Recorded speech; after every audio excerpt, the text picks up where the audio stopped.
जब कोई आपसे पूछता है कि आप कैसे हो, तो आप क्या कहते हो? मेरी एक आदत है, जब भी कोई मुझसे पूछता है कि आप कैसे हो, तो मेरे मुंह से हमेशा यही निकलता है कि ईश्वर की कृपा है।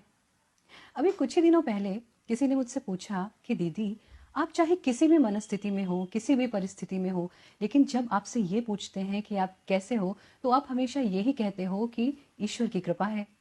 क्या सच में आपको कभी कोई कष्ट नहीं होता? आपके सामने कभी कोई प्रॉब्लम्स नहीं आती? नमस्ते, मैं हूं निष्ठा सारस्वत और आइए आज बात करते हैं कि ये ईश्वरीय कृपा होती क्या है। पैसा, आलीशान घर, महंगी गाड़ियां, धन दौलत, क्या यही है ईश्वरीय कृपा या कुछ और?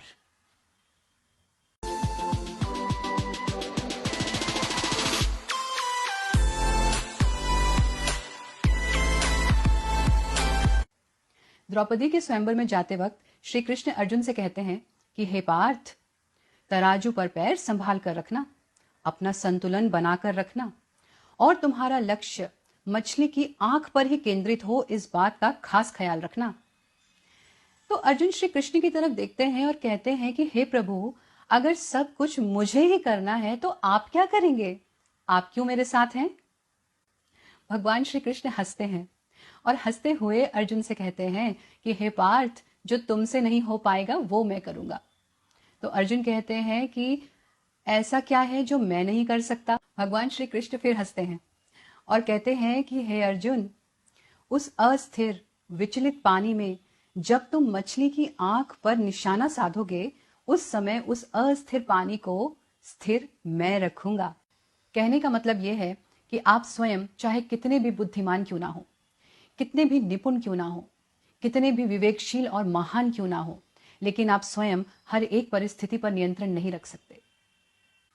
आप सिर्फ अपना प्रयास कर सकते हैं और वो प्रयास की भी एक सीमा होती है और उसके आगे की भी जो बागडोर संभालता है उसी का नाम ईश्वर है।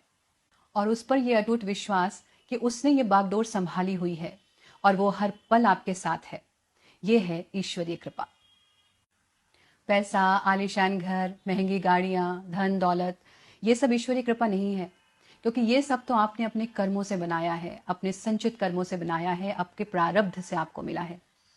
तो फिर ईश्वरीय कृपा क्या है? हमारे जीवन की वो प्रॉब्लम्स, वो संकट, वो विपदाएं जो हमारी जानकारी के बिना ही खत्म हो जाती हैं, वो होती है ईश्वरीय कृपा।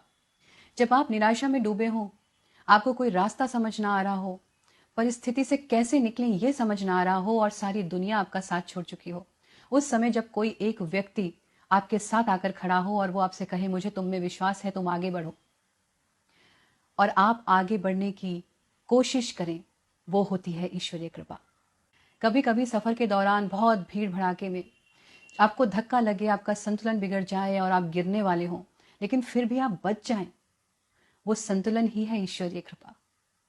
जब एक समय का भोजन मिलना भी मुश्किल हो और आप भर पेट खाना खाएं, वो होती है ईश्वरीय